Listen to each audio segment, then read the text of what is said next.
दुनिया में आज के समय सबसे सस्टेनेबल और सबसे सर्वाइवेबल अगर कोई गवर्नमेंट है तो लोकतंत्र है।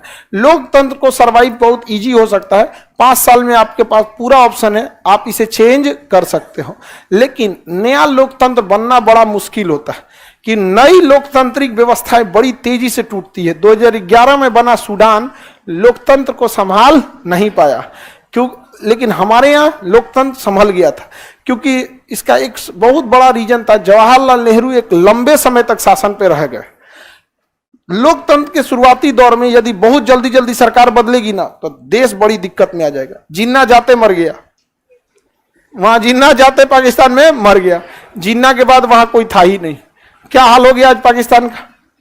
जब भी शासन कमजोर होगा तो दो ही लोग कब्जा करेंगे, या तो अराजक लोग कब्जा कर लेंगे या तो धार्मिक कट्टर लोग क्या कर लेंगे, कब्जा कर लेंगे। और ये दोनों खतरा है सब यहाँ। पाकिस्तान में अराजक ने भी कब्जा कर लिया और धार्मिक कट्टर वालों ने भी कब्जा कर लिया। वहां धार्मिक एक अलग विचारधारा है, सही गलत से मतलब नहीं है, धर्म के खिलाफ आप नहीं जा सकते। आगे बढ़ जाए तो हमारे यहाँ कौन सा चीज है? लोकतंत्र। हम लोग किसमें शासन कर रहे हैं? लोकतंत्र। हमारे पास ऑप्शन है 5 साल में हम अपनी सरकार को बदल सकते हैं।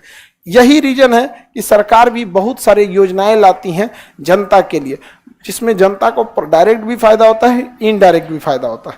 ठीक है। अब लोकतंत्र में एक समस्या ये है कि लोकतंत्र की सारी शक्तियां जनता के पास होनी चाहिए, तो और नियम कानून बनाए कौन? जनता। लेकिन बताइए भारत में 140 करोड़ जनता है, तो 140 करोड़ को शक्ति दीजिएगा ना तो भारत में ज्ञान देने वाले बड़ी मिलेंगे सब आपको। समझ में आ गया? आप बस कहिएगा ना, एगो कह रहा था दिल्ली राजधानी ठीक नहीं है, कलकत्ता ही ठीक था ऐसा कर रहा है सोया। तो उससे पूछे कलकत्ता में अगर राजधानी अभी भी शिफ्ट कर दिया जाए तो 10 ऐसी चीज बताइए जो आपको बेनिफिट मिलेगा। तो लगा कहानी सुना, हम कहते कि हम गिनती बोले हैं 10, आप स्टार्ट कीजिए ना क्या क्या प्रॉफिट मिलने वाला है।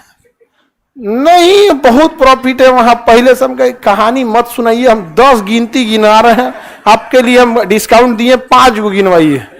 बकैती करने वाले हमारे यहाँ बहुत मिलेंगे सब आपको, लेकिन अगर उनको डाटा वाइज पूछ दीजिएगा ना तो नहीं बता पाएंगे। और यही बकैती वाले आगे जाके वार्ड मेंबर बनते हैं, फिर मुखिया बनते हैं, फिर विधायक बन जाते हैं, फिर बनते हैं। समझ में आ गया कि नहीं? यही बकैती वाले हैं सब यहाँ पे। तो हमारे यहाँ लोकतंत्र का तो असली मतलब होता है कि शासन जनता को दीजिए, तो वो होता है प्रत्यक्ष लोकतंत्र। क्या होता है? Direct democracy.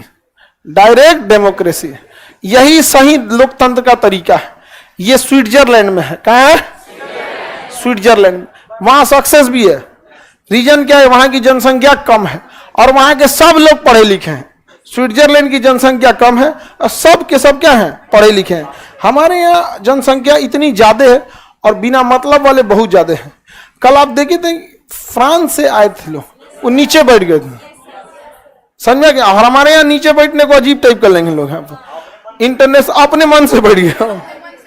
बता, कोई आदमी बोलते रहेगा कुछ, कोई ठीक नहीं। वो लोग मतलब ना बहुत पढ़े लिखे लोग जो है ना, उनका अहंकार तो बहुत कम रहता है उन लोग में। नहीं इतना, मतलब वो लोग पोलाइट रहते हैं। स्विट्जरलैंड वगैरह में जाएंगे, जनसंख्या इतनी कम है, पढ़े लिखे लोग इतने ज्यादा हैं। उसके बाद स्विट्जरलैंड में विदेश से लोग घूमने बहुत ज्यादा जाते हैं।